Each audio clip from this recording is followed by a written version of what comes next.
Hey guys, welcome back. First video in a while. Main reason being that I have moved. I now live here with Laura in Columbus, Ohio. That move does mean that I should hopefully have more time to film videos and get them uploaded, so hopefully you should be seeing a lot more coming from me in the next few months at least. So even though I only arrived here about a week and a half ago, we have already taken a trip. We just spent 5 days in San Francisco for the 2016 Pokémon World Championships. And this video is just going to be showing off what we managed to pick up while we were there. One quick thing to mention is that yes, we are filming this video from sitting inside our storage closet, where a lot of stuff is, but that's because my tripod, along with 95% of everything else I own, is currently somewhere on a boat between my original house back in Washington and Columbus. So it could be a little while before my stuff gets here, so we're having to make do until then. So first thing we picked up were the Pikachu and Meowth Worlds plushes. Most years they only did a Pikachu plush exclusive to Worlds, but this year they did Meowth as well. They are San Francisco themed. Pikachu's holding a trolley, and Meowth's holding it's his something. hat. Meowth's holding his hat. He's just not wearing his hat like Pikachu is. These did come in the competitor bags. So I think the competitors only got Pikachu. They did. And Meowth was available for purchase in the Pokemon Center that was on site. Next thing we got a hold of was one of the competitor bags that were given out to everyone who qualified. Laura actually got this for being on staff. It's a really nice bag. It's different from the previous years in that it's got pop buttons rather than Velcro, and it has a few different pockets, which I think some of the previous years' bags have only just had one large pocket. So there's a few. It's a really good bag. It's a lot better than some of the previous ones that I've seen. And then a couple more smaller items we've got a hold of was the World's Luggage tags, the official World's lanyards, and the World's DS screen cleaners. I think all of this was available for purchase in the store. I don't think the bag tag was. Oh, that's right. I don't remember seeing the luggage tag in the store that was on site, but I think all the rest of it was. I was really glad to see the bag tags again. They haven't done that since... Yeah, it's been quite a few years since they did the bag tags. 2012, maybe?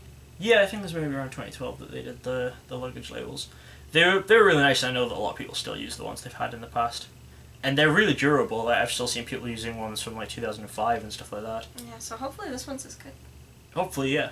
And I think we got a decal set from the World Store. These are just cool decals that will stick to things. They were one of the cheaper items in the store, but I think it's the first time they've done a decal set as being branded for Worlds. I don't remember seeing them before. They are pretty cool though. Then we got the Worlds double deck box, the same as that they've had in previous years. It's super nice. It looks to be exactly the same high quality as the other years. I don't actually know what's in it yet. I'm guessing it's just the two boxes and the dividers, but it feels a bit heavier, so I don't know if there's any more stuff in it. And we also got some packs of the World sleeves, which are actually nicely in a pack of 65 this time. I know the previous time they did it in packs of 50, and they weren't sleeves that went all the way to the borders, and some players actually had issues with them. So it's nice that they've done them in packs of 65, and that they've put borders and everything on them, so there's no actual potential issues with them. I believe the deck box was available in the store for most of the weekend before selling out, but the sleeves sold out pretty quickly. I think I went in first on the second day on the Friday morning, and I don't remember seeing them then, so they may have sold out really quickly. Next up we have the pins that were available. This is the pin that was available in the store, and this is the staff only pin. It's the same design, but it's just in one colour rather than being multicolored. The staff pin was also given out to competitors in their competitor bags. Oh, the competitors got the gold one. Okay, it's good to know. Neither of us actually competed, so I don't know what was in the competitors' bags, but Laura spent an entire day putting competitors' bags together, so she knows a little better than me. Then I picked myself up the spectator version of the Worlds t-shirt, although you have to wonder, with the fiasco that happened this year, how many people were actually spectating who managed to buy these t-shirts. For people who don't know, this year Worlds had an issue with event capacity and had to give out badges, and only people with badges could actually go in and spectate. You had to be up early on the morning for Saturday and Sunday to actually line up and get your badges to be able to go in and watch the event. Luckily, I did manage to get my badge for both Saturday and Sunday to go in, and I did briefly volunteer on the Friday to let myself in for a little while. Laura did also get the staff version of the t-shirt, but we haven't unpacked and done our laundry yet since coming back from Worlds, so that is probably still in the wash. Same shirt, but it's red. Yeah. That's how they generally do it every year. I think the spectator version is one colour, the players version of the colour, and the staff version is almost always red. Mm-hmm. And for staffing, Laura actually also got this baseball cap with the World's logo on the back and the Pikachu on the front, and it says staff along the side. I don't think players actually got those this year in their bags, but I believe that players who finished in the top cut of events got ones with like champion, finalist, semi-finalist. I don't know how far down they actually went out. I'm pretty sure at least semi-finalist got them, but I don't know if it went any lower than that. What the players did get in their play bags as a hat was they got a beanie. There were two different types of beanies. They were pretty much the same design, except there was the green one and the red one. We only managed to pick up the green one. We don't actually have the red one. And these weren't available in the store. If you remember the plush that we showed off earlier, they have the same hat design as the plushes we're wearing, with obviously the Meowth color and the Pikachu color, just as a beanie instead of a ball cap. And in the store there was a beanie available, but it was a yellow one. And I actually think it looks a lot nicer than the other two, because it has the World's logo on still, same as the others, but it has like the bridge scene going around it, like the multiple stitchings of the Golden Gate Bridge, which was on a lot of stuff, us being in San Francisco. But I think the one that was available in the store, which we did pick up, was a lot nicer than the ones that the competitors received. Another thing we did pick up in the store was the World's water bottle. Hopefully this is better than the one that Laura got for Nationals, because while the one for Nationals is really pretty, it makes the water taste like rust. So I'm really hoping this one's better and you feel like you're drinking water and not metal. Because other than that, if it is the same quality of inside, then it's just going to go on a shelf and look nice. Which is... It is a pretty water bottle. Yeah, they're very nice water bottles. It has the World's art going all the way around the outside. And the Nationals one's really pretty as well. It just doesn't really function as a water bottle. One other thing that was only in the competitor and staff bags and not in the store was a San Francisco 2016 scarf. It's really long and hard to show. It's got the World's logo on it. And then on the back it has the bridge scene that's the same as on the yellow beanie. It is a really nice scarf, and like I say, that one wasn't available in the store, so it was only given out to competitors and staff. Next we have the staff versions of the Battle Mat for DSs and the TCG Playmat. We don't actually have the regular competitor version or the version from the store, so I'm not sure if it was the same artwork or whether sometimes they do it with the same artwork and just the word staff on one of them, but I'm not sure whether the competitor one had the same artwork or whether it had the other piece of World's art on it. I didn't actually pack those, so I don't know. Okay.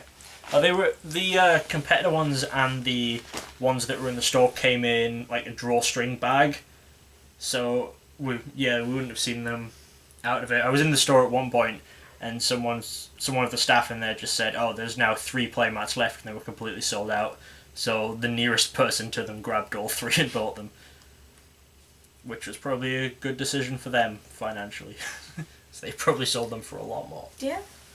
This one wasn't something we were planning to buy, and then a friend of mine got one, and it was just so soft we had to buy one. This is a fleece, like a rug throw. We have a similar one, a Gumi one from the Pokémon Center, and they're just brilliant, so we had to pick one up. It's quite hard to show all on camera, but you get the idea. It's the World's artwork. Highly recommend. Yes, they are quite amazing. And that's all the World's branded items, I believe. Well, this kind of counts. Yeah, this does kind of count. Laura got a Professor Lab coat for working staff. Yeah, while I was on staff, I was not judging. This is an item that is normally only given out to judges, but I was able to get one at the end of the event as kind of an extra thank you for working. So I did also pick up a couple of other items in the Pokemon Center that weren't Worlds related or weren't Worlds branded. I picked up one of the Pokemon 20 shirts, the grey ones with the colourful Pokemon in the logo. I did also pick up the Silhouette baseball t-shirt, but that is also in the wash as I wore it to one day at Worlds. Laura also picked up some Pikachu socks, because she likes Pikachu and has a thing for socks. It's a problem. It is a problem. Generally Pokemon branded socks. I also picked up myself the Generations Elite Trainer box because I haven't got around to picking one of these up yet. I am going to be opening this on camera eventually, but what I actually have planned is something special with a few different Generations items. So this one will be open, but it will be a little while down the line. One of the other things that we obtained was something that we didn't actually get from the store. It was something we got from one of the people who were setting up in the lobby downstairs when they were not being ushered out by security guards. We traded for it, of course, because you're only allowed to trade at Worlds. You are absolutely not allowed to exchange money for product for anyone at Worlds. No selling, only trading. We made very sure of that. And it is an Eevee mini Lego set, which I picked up for Laura because she really likes Eevee. We haven't built it up yet, but like it's really tiny pieces. I have no idea if it's even official, but someone had one, and it looked precious. It did look pretty cool. It might show up in another video later. It might. And we also did pick up some single cards and coins from the people down in the room. Of course, again, only trading, no selling. Laura's staff member. She's not allowed to buy. We're not allowed to. Yeah. Laura, we cannot jeopardize Laura's future working for events by endorsing buying at Pokemon Worlds. Trading only. Bring a trade binder. It's a good thing I have so many cards we don't need. Yes, it's definitely a good job. And it's a good job that we definitely took them all to Worlds in a huge box, and we were definitely trading. Definitely. 100% of the time. And other product that you do get for working at Worlds is you get sealed boxes. Laura, having worked most of the weekend, got 4 sealed boxes of Steam Siege, newest set. I, because I only worked part of a day, got 24 packs. So that's 4 boxes and 24 packs. But we did then also purchase from someone, not on site, completely off site, hotel room, private deal, only trade on site. We purchased a sealed case of Steam Siege as well, so that's another 6 booster boxes. What we're planning to do with those is we're maybe going to do a case opening of Steam Siege, where we just show off the rare and reverse holo, because we have to get through 6 boxes.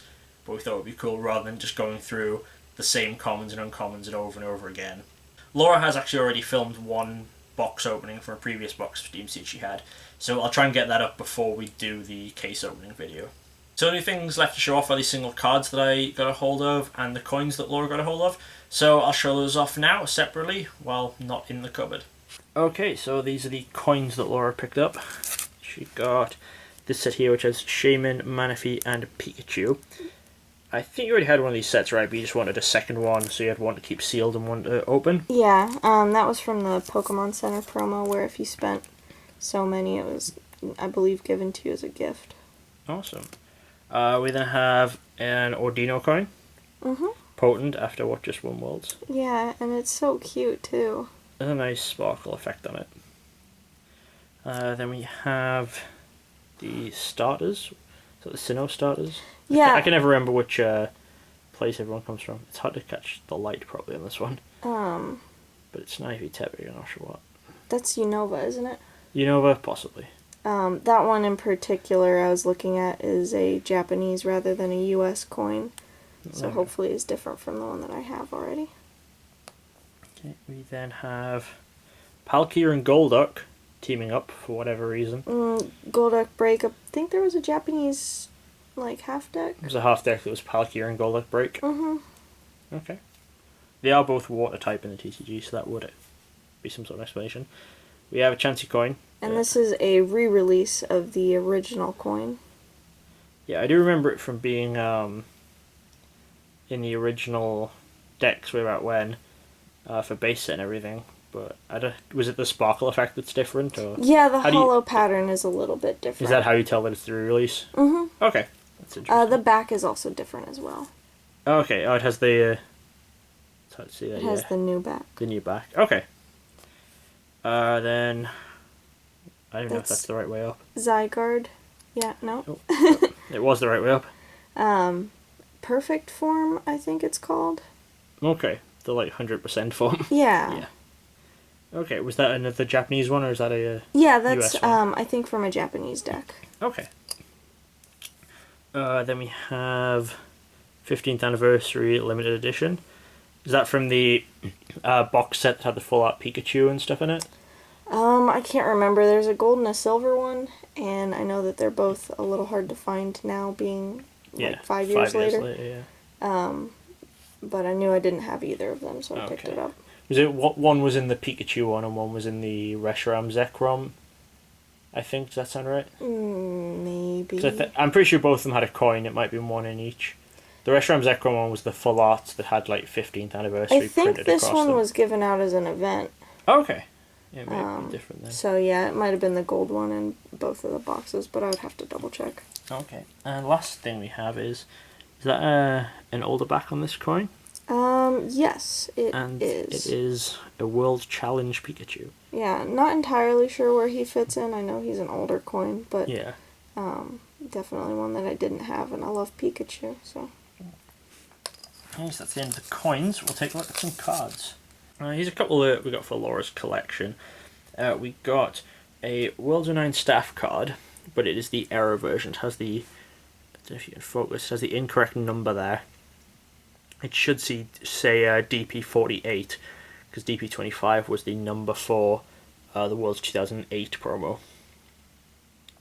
I've done a video on these before, I think, but to remind everyone, it was 20% of the print run had the error, and all versions of the 09 card do have the error all the way up to the finalist card, which does have multiple copies of the error and the corrected version. And I think you were just missing this error one. I think you have the corrected one. Yeah. In at least the staff version or the... I think I have it in an unstamped version. Okay, so just the regular one from the binder. Yeah. But not the staff one. Maybe not. Maybe not. We'll have to have a look. Yeah. And then you got the World's 06 staff card. Yep, I'm getting slowly closer on my World's staff collection. Yeah. It's a lot easier now that I'm able to join the staff. Yeah, just make sure you don't miss any from the upcoming years. Yeah. So now you just have to worry about working back. I also got a Mareep from Pop 7 with the illustrator missing. This is one of the two error cards from Pop 7 that had the illustrator missing. This one and the Gallade. And you already have the Gallade, I believe. Mm-hmm. But interestingly, not the corrected Gallade. Yeah, my bad. Yeah, we still need to work on that one. But now you have the error Mareep, which is cool. Yeah, and I think just Gallade, maybe one other card I need from that set, so that's nearly done as well. Yeah. I looked through your binder earlier. I think it was just one or two more cards. And then we have a Pavilion. Italian. An Italian Pavilion. I cannot remember what form this is, to be honest. But it's the blue one. It's the blue one. I saw this in someone's binder and I had to ring her and just go, which... other than the Russian one, which Pavilion are you missing? And she said, I think it's Italian, but it's definitely blue. Yep, if anyone knows anyone with the Russian one, let us know. Yep, that's the only Pavilion Laura's still missing. We should do a video on the different Pavilions. That'd be cool. Once we get the Russian one. Sure. Okay.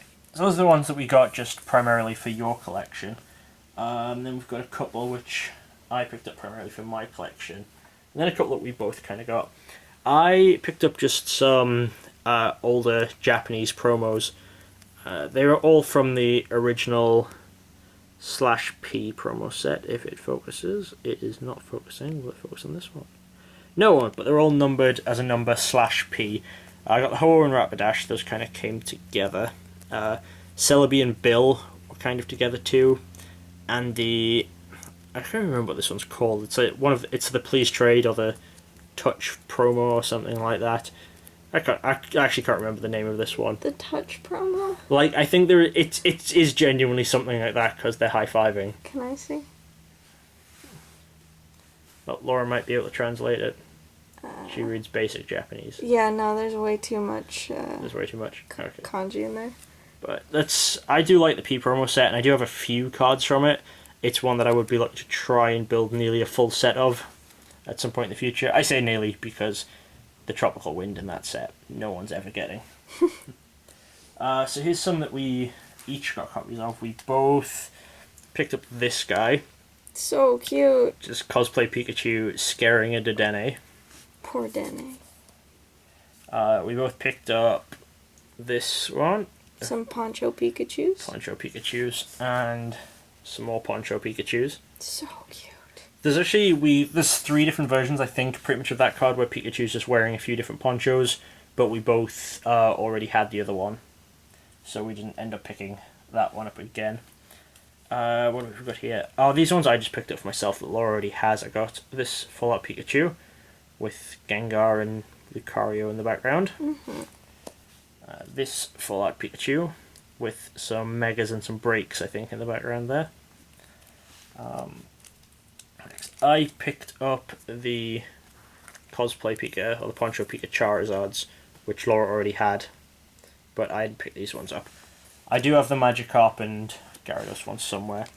And then we both picked up the Rayquaza ones. That's the sealed pack still. I haven't opened mine yet, but that is what the other one looks like. I really do like these Fallout Pikachu cards, and I think I have most of them now. I think the only big one that I'm still missing is the original Fallout Pikachu from the 15th anniversary collection, and that one's so expensive now. Yeah, So, I'm glad I got that one. I did. I really regret not picking it up much earlier, but it is something I will pick up eventually. And then we move on to cards from this year's Worlds. We both picked up our Players Pack, which we haven't opened yet, but that's the unstamped festival. It's stamped with the Worlds logo, but it doesn't have any additional stamps in the 7 different languages. And it has the front card, and I think it has the code card for the online game. Oh, yeah. Which I think is in there as well. Awesome. And then we got 4 staff cards, because Laura worked enough to get 3, and I worked enough to get 1. So we have 1 each, and then we have a couple for friends, which is good. And then I actually managed to pick myself up a couple of additional promos. I got the top 32 stamped card. I got the top 16 stamped card. The quarter-finalist stamped card. The semi-finalist stamped card. And the finalist stamped card, which means I am only missing the champion stamped ones, which was only given out to the winners of Worlds. I will be attempting to try and pick one of those up, hopefully in the near future, just because I would quite like to have the set finished. So if you actually do know anyone who has one, let me know, but I will be trying to reach out to some of the winners to pick those up. Can we take a moment to appreciate the Champions Festival artwork? We can. I will hold up the finalist one. It is really nice. You have the Kanto starters on there, and you do still have, don't worry, he is still there. There he He's is. Hiding. And they're at like a Krabby Mart? Yeah, something like that. So, you can see a trolley in the background. Being from kind of the Northern Virginia area, I think I had a little bit more appreciation for the DC card. But I really love the way they've been incorporating the real world locations into these card arts. Yeah, it's something that they started recently. I think it started with the Champions Festivals more than any. I think the second Tropical Beach was kind of on a Hawaiian beach. Yeah. I think a few people did complain this year that the promo was Champions Festival again, but I kind of think they're just in a position now where they know that Champions Festival is a safe choice, and it's not going to create a Tropical Beach situation, where they just know that the card is not playable enough that every deck needs it in Standard, which obviously Beach was, and it made the promos go up to be about $250 overnight. Yeah. When even a staff one should be around the $50 mark, $50-$60 mark. Even now the Beach staffs are really expensive, and any other beaches in the English language are very, very high. But obviously with Champions Festival, they know that's not going to happen, and Champions Festival gives them, just more freedom with the artwork and stuff. I think so. It does seem like they have just settled on a safe choice, because see, they probably don't want to do tropical beach or tropical tidal wave again unless we're in actual tropical locations rather than cities. Yeah, which, San Fran was closer, but... Yeah. I imagine they'll do something tropical themed if we're back in Hawaii again. Yeah. But it won't be next year. It will not be. It will not be next year. And obviously I don't think they want to do Tropical Beach again, because I don't think they want Tropical Beach back in Standard. That's true. And even if it was in Standard, it would then just cause the same problem, is that everyone who'd gotten rid of them because they didn't play extended would then have to drop a load of money on them again, and even the old ones would spike in price massively, so it's not something I want to do. So yes, that is all of the coins and cards that we picked up at Worlds. So thanks for watching. Hopefully you guys enjoyed seeing what we were able to pick up at Worlds in San Francisco this year. If you have any questions about the stuff we picked up or about Worlds in general, just drop me a message or leave a comment. And hopefully we'll be able to see some of you guys next year in Anaheim. And until then, see you in some future videos. Thanks for watching. Bye.